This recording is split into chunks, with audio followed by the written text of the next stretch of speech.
আসসালামু আলাইকুম রহমতুল্লাহি ওয়া বারাকাতুহু। নামাজ ভঙ্গের কারণ 19টি। 1. নামাজে অশুদ্ধ পড়া। 2. নামাজের ভিতরে কথা বলা। 3. নামাজের কোনো লোককে সালাম দেওয়া। 4. সালামের উত্তর দেওয়া। 5. উহা শব্দ করা। 6. বিনা ওজরে কাশা। 7. আমলে কাছির করা।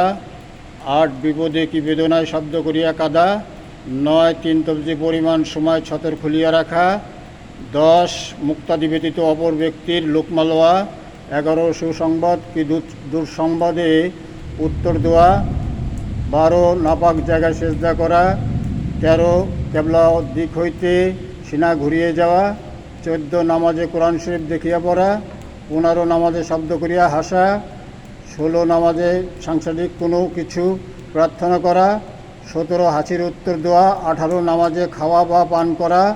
19. ইমামের আগে মুক্তাদি খাড়া হয়ে দাঁড়ানো। তো সে পর্যন্ত আপনারা ভালো থাকেন। আল্লাহ হাফেজ।